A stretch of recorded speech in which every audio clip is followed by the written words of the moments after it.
Electric vehicle stocks, EV stocks, rocketing. In fact, the rally actually began with Tesla's earnings call. Remember, they first reported stock went down, but that call went well. But today's leg higher being helped by the fact that that $12,500 EV credit has survived at least the latest iteration of Biden's spending bill. I'm going to bring in disruptive tech research, Lou Basenese and John Meyer of Ghost Financial.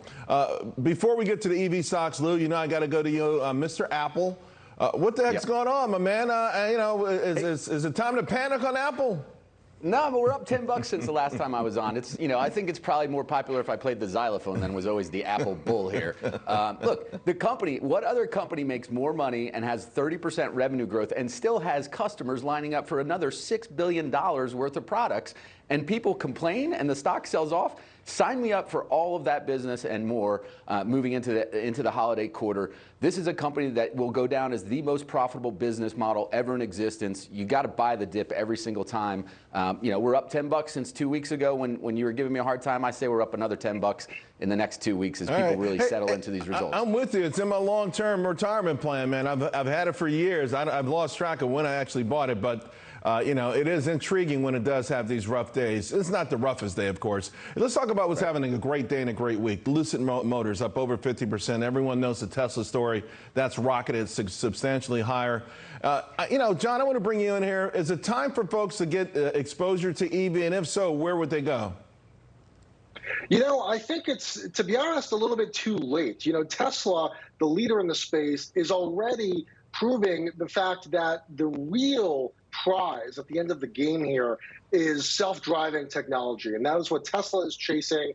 And that is what Tesla is, at a minimum, 4 to 5 years ahead of the competition with. And I mean all competition. I mean Lucid, Ford, GM, etc.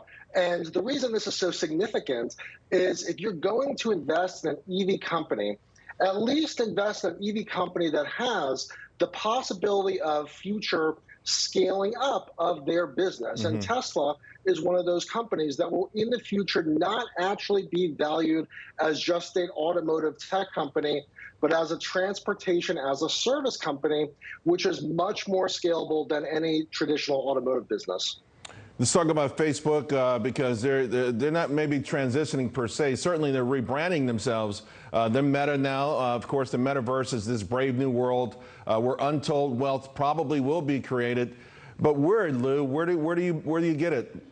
Look, you had a charcuterie board full of naming options, and Zuckerberg picks Meta? Like, really? That's the best you could come up with? I think they would have better served to resurrect MySpace. There's more cachet in that name. And in all seriousness, they're trying to resurrect their image, which is just not possible with Zuckerberg at the helm.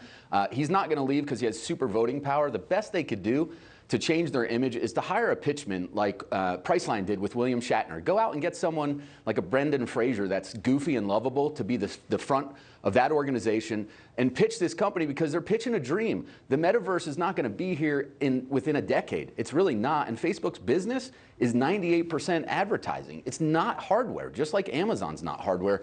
And to try and get investors to get over the trust issue and think you're going to really change overnight with a name is just, I think it's another failed attempt at leadership by Zuckerberg, but he's untouchable because of the dual class structure there where you can't vote him out. And they've made several clones of him as well. John, what do you think? The metaverse, can you invest in it now? Do you wait?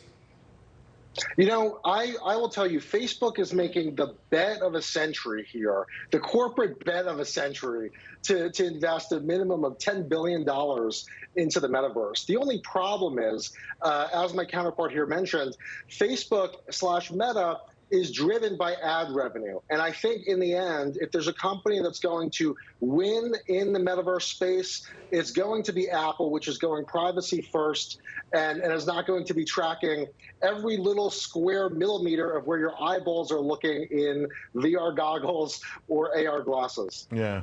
Of course, Apple, with that Snap earnings report, kind of proved itself to be kingmaker after all. Hey, John, thanks a lot. Appreciate it, Lou. I'm with you, my man. We're in Apple together. We're there. I'm with you. I just don't have the phone. You're getting one soon. One day. I may not have a choice.